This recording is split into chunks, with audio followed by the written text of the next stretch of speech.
Assalamualaikum warahmatullahi wabarakatuh. Selamat bertemu lagi dalam pembelajaran kimia.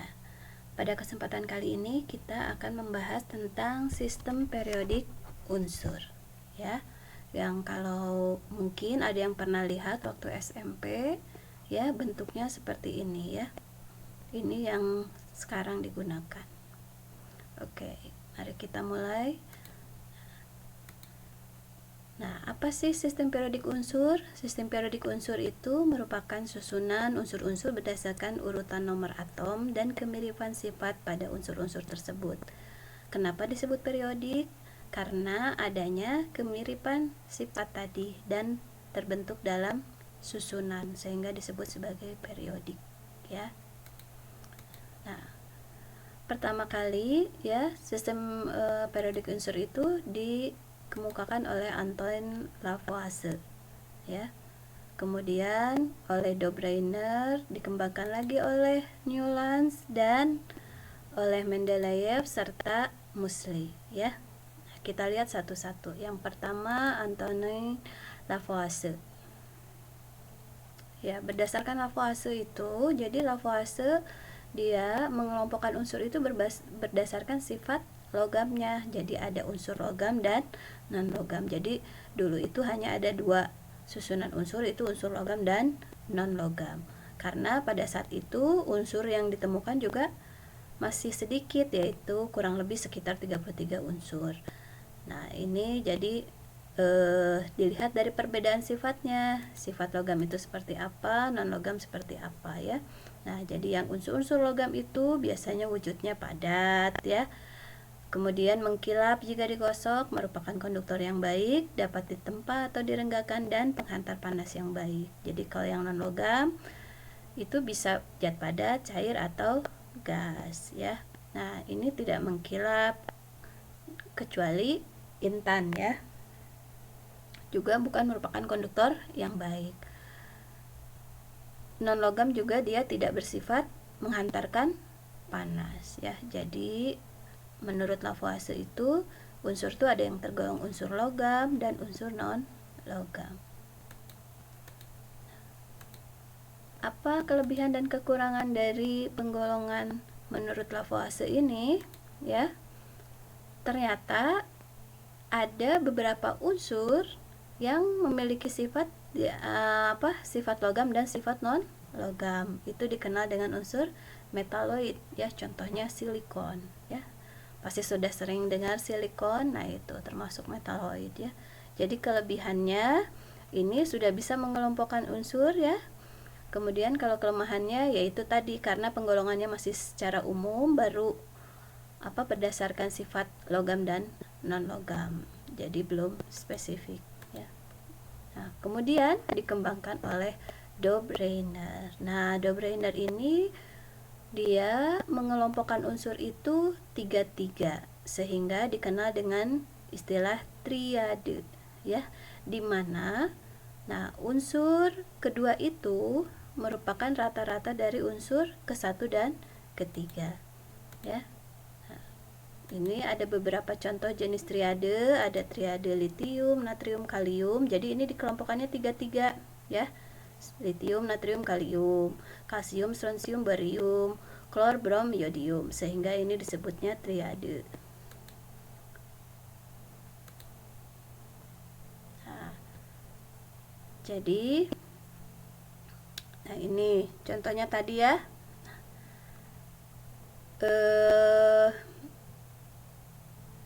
Unsur triade itu.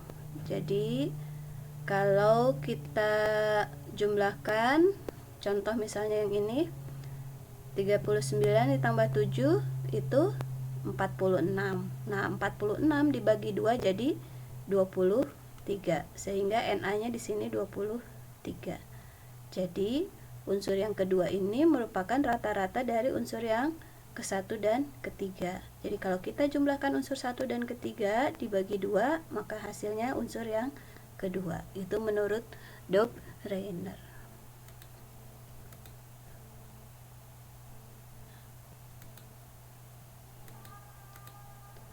Ya, tapi di sini masih ada kekurangannya? Ya, kekurangannya karena ada beberapa unsur yang ternyata tidak bisa dikelompokkan menjadi 3 ya ke dalam triadenya.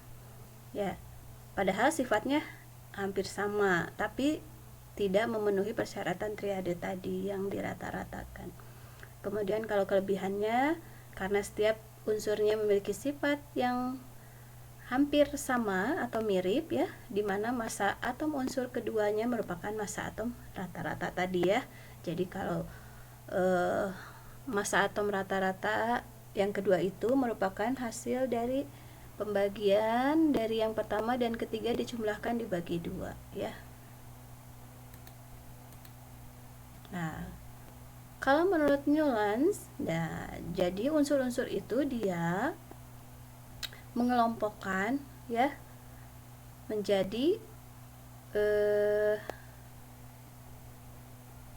seperti nada ya, tangga nada. Kalau tangga nada itu kan do, re, mi, fa, sol, la, si, do gitu ya. Jadi ada 1, 2, 3, 4, 5, 6, 7, 1.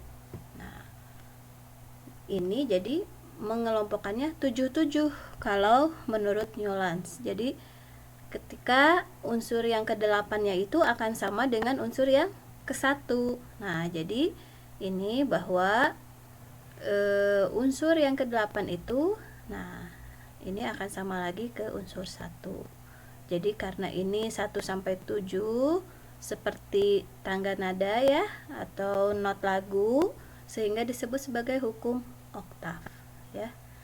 Jadi kalau Newlands dia mengelompokkannya menjadi 77, ini sesuai dengan kenaikan massa atom relatifnya. Jadi unsur yang ke-8 itu akan sama dengan unsur yang pertama. Unsur yang ke-9 sama dengan unsur yang kedua. Seperti itu ya. Nah, ya ini kan seperti do, re, mi, fa, sol, la, si, do gitu ya. Jadi unsur yang ke-8 kembali lagi ke do ke sini. Jadi F ini hampir sama sifatnya dengan H, kemiripan sifat ya. Kemudian ini juga berdasarkan kenaikan massa atom relatif. Tapi ternyata dalam kenyataannya itu masih ditemukan beberapa oktav yang isinya lebih dari 8 unsur, sehingga penggolongan ini kurang cocok ya. Nah, kemudian Dmitri Mendeleev ini ya dia melakukan terhadap 63 unsur yang saat itu sudah mulai berkembang ya. Kalau tadi Lavoisier itu masih 33 unsur. Kalau di sini sudah 63 unsur. Jadi bahwa sifat unsur itu merupakan fungsi periodik dari massa atom relatifnya. Jadi dia membuat atau mengelompokkan unsur itu berdasarkan kenaikan massa atom relatif. Dan unsur-unsur yang memiliki kemiripan sifat itu dia dibuat dalam satu lajur vertikal yang disebut golongan. Jadi pada Mendeleev ini sudah mulai dikenal golongan unsur ya. Nah, sedangkan yang berdasarkan kenaikan massa atom relatifnya itu di lajur yang horizontal disebut sebagai periode ya. Kalau kita lihat tabelnya, nah ini ya, kalau dari atas ke bawah yang horizontal ya, ini halina, kalium, cuprum, robium, argentium ya. Ini merupakan satu golongan ya. Nah, yang ke sini, nah yang ini itu periode. Jadi ini periode 1, periode 2, periode 3, periode 4, periode 5. Ini golongan 1, golongan 2, golongan 3, 4, 5, 6, 7 dan 8. Jadi pada Mendeleev ini sudah lebih spesifik ya. Dia berdasarkan kemiripan sifat dan kenaikan massa atom relatif, dan sudah ada penentuan periode dan golongan. Nah, kelebihannya, nah ini Mendeleev ini menyediakan beberapa tempat kosong untuk unsur-unsur yang belum ditemukan. Jadi dia sudah memprediksikan bahwa sebetulnya misalnya di sini itu ada unsur, tapi belum ditemukan, nggak tahu unsur apa gitu kan. Jadi dia bisa meramalkan kelebihannya ya. Nah, kelemahannya masih terdapat unsur-unsur yang masanya lebih besar letaknya di depan unsur yang masanya lebih kecil. Nah, kemudian ada beberapa unsur yang tidak memiliki kemiripan sifat dalam satu golongan. Jadi, ada beberapa unsur yang ditempatkan tidak sesuai dengan kenaikan massa atom. Itu kelemahannya, ya.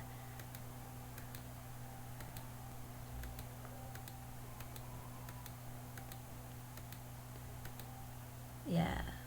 Nah, dari tabel Mendeleev tadi, ya, maka oleh Henry Moseley itu kemudian dikembangkan lagi, ya. Dia mengelompokkan unsur ini berdasarkan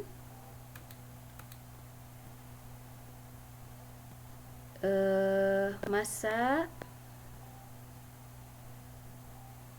bukan berdasarkan massa atom ya, lupa, berdasarkan nomor atom ya. Jadi kalau tadi berdasarkan massa atom, kalau di sini dia berdasarkan nomor atomnya ya. Jadi perbedaan dari Mendeleev dan Moseley itu, kalau Mendeleev berdasarkan kenaikan massa atom, kalau Moseley ini berdasarkan nomor atom ya. Kalau masih ingat yang kemarin kan, kalau massa atom itu angkanya yang di atas, kalau nomor atom itu angkanya yang di bawah ya. Nah, jadi menurut Moseley, sifat-sifat kimia unsur itu merupakan fungsi periodik dari nomor atomnya. Jadi, jika diurutkan unsur-unsur itu, maka akan berulang secara periodik ya, apabila diurutkan dengan kenaikan nomor atomnya.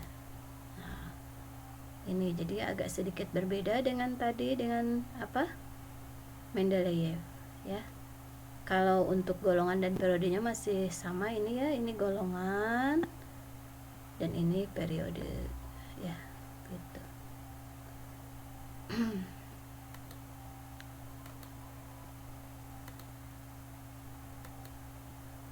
Nah, jadi yang sekarang dikembangkan itu yang dari Henry Moseley ya.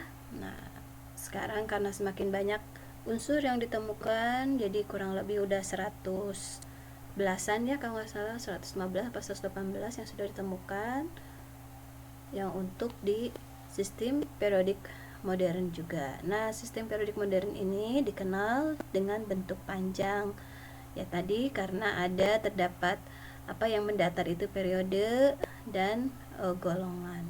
Ini dikenalnya sebagai bentuk panjang. Nah, ini ya. Jadi ini atas ke bawah itu satu golongan. Kalau dari kiri ke kanan ini periode ya. Jadi seperti ini: hidrogen, litium, natrium, kalium, robium, cesium, dan francium ini satu golongan.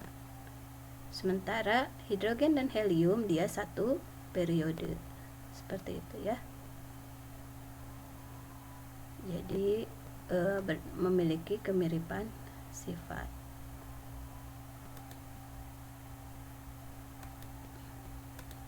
Oke. Nah, dalam tabel panjang tadi ya, periodenya itu ada 7 ya. Ada periode 1, 2, 3, 4, 5, 6, 7. Tadi kita lihat di tabelnya. Golongannya ada golongan 1A ya, atau sering dikenal juga dengan golongan alkali. Kemudian golongan 2A dikenal dengan golongan alkali tanah. Golongan 7A disebut juga golongan halogen ya, dan golongan 8A disebut golongan gas mulia. Jadi gas mulia itu bukan emas ya, gas mulia itu seperti helium ya, argon, neon ya, gitu. Golongan 1B sampai golongan 8B itu disebut sebagai golongan transisi. Golongan 3A sampai dengan golongan 6A diberi nama sesuai unsur yang ada pada golongan tersebut. Nah, kita lanjutkan dengan sifat-sifat periodik unsur ya. Sebetulnya masih ada yang lain, tapi di sini kita akan mempelajari 4 ini. Ada jari-jari atom, energi ionisasi, keelektronegativan, dan afinitas elektron. Apa itu jari-jari atom? Kita lihat, jari-jari atom itu merupakan jarak elektron. Ya, ini elektron ya, maaf salah ketik. Jarak elektron terluar ke inti dan menunjukkan ukuran suatu atom. Nah, jari-jari atom ini sukar untuk diukur, sehingga pengukurannya itu dengan cara mengukur jarak inti dari dua atom yang berikatan sesamanya. Nah, dalam satu golongan tadi ya, kalau satu golongan kan berarti dari atas ke bawah. Ini maksudnya dari atas ke bawah itu yang tadi di tabel ya. Di tabel itu jari-jari atom kalau dari atas ke bawah itu semakin besar ya. Kalau dari bawah ke atas, nah ini jadi kalau ke atas semakin kecil. Kenapa semakin kecil? Karena jarak jumlah kulitnya kan kalau ke bawah itu semakin banyak, berarti semakin besar jari-jarinya. Kalau ke atas kan jumlah kulitnya itu semakin kecil, sehingga jari-jarinya atomnya juga semakin kecil. Dalam satu periode dari kiri ke kanan tadi ya. Jadi dia kalau dari kiri ke kanan itu semakin ke kanan semakin kecil. Kenapa? Karena dengan jumlah kulit yang sama, jumlah elektronnya semakin banyak, sehingga gaya tarik ke intinya semakin besar. Nah, kalau gaya tarik ke inti semakin besar, berarti kan semakin mengkerut ya. Jadi jari-jarinya semakin kecil. Bisa dipahami atau masih bingung? Ya. Jadi sekali lagi, dalam suatu golongan dari atas ke bawah itu semakin besar jari-jari atomnya. Kenapa? Karena kulit atomnya semakin bertambah. Ya. Sedangkan dari kiri ke kanan itu dia semakin kecil karena dalam jumlah kulit yang sama elektronnya semakin banyak, semakin beda kan jumlah elektronnya ke kanan semakin besar, sehingga gaya tarik ke intinya semakin kuat. Kalau gaya tarik inti semakin kuat berarti kan semakin mengkerut ya. Jadi dia jari-jarinya semakin kecil. Nah, energi ionisasi. Nah, energi ionisasi ini adalah energi yang diperlukan untuk melepaskan elektron dari suatu atom. Nah, dalam satu periode ya, karena tadi semakin banyak elektronnya ya, maka gaya tariknya tadi kan semakin besar, sehingga dia perlu energi yang lebih besar juga untuk melepaskan elektronnya. Jadi kalau makin ke kanan dalam satu periode, maka energi ionisasinya pun semakin besar. Kalau dari atas ke bawah itu energi ionisasinya semakin kecil. Kenapa? Karena tadi kan kulitnya itu semakin banyak, jarak dari inti ke elektron terluar itu kan semakin jauh, sehingga lebih mudah karena gaya tarik intinya semakin lemah ya. Di sini ada pengecualian di mana unsur-unsur golongan 2A itu memiliki energi ionisasi yang lebih besar daripada golongan 3A, dan energi ionisasi golongan 5A lebih besar dari golongan 6A. Keelektronegatifan, yaitu kemampuan dari suatu atom untuk menarik elektron dari atom lain ya. Nah, faktor yang mempengaruhi keelektronegatifan adalah gaya tarik dari inti terhadap elektron dan jari-jari atom. Kalau kita analogikan, misalnya ini ya, kalian berpasangan. Nah, siapa yang lebih menariknya? Laki-lakinya atau perempuannya? Seperti itu. Itu disebut keelektronegatifan. Jadi mana yang lebih menarik? Ya, elektron dari atom lainnya. Nah, unsur-unsur dalam segolongan tadi dari atas ke bawah, keelektronegatifannya semakin ke bawah makin kecil. Karena gaya tarik menarik intinya makin lemah, jadi sulit untuk menarik. Dia lebih mudahnya melepas elektron. Nah, kalau untuk satu periode dari kiri ke kanan, nah itu semakin besar ya. Keelektronegatifannya ini juga semakin besar, dan yang paling besar itu terdapat dalam unsur halogen ya. kenapa penting harga keelektronegatifan ini? Nah, ini sangat pentingnya nanti dalam pembentukan penentuan bilangan oksidasi, yaitu untuk pembentukan ikatan elektron ya.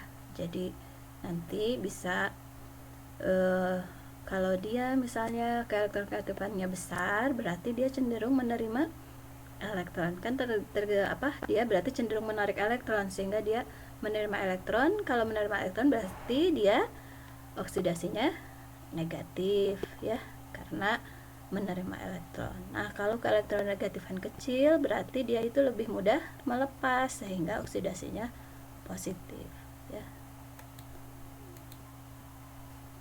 Nah, yang terakhir, afinitas elektron. Afinitas elektron adalah energi yang dibebaskan atau diserap apabila suatu atom menerima elektron.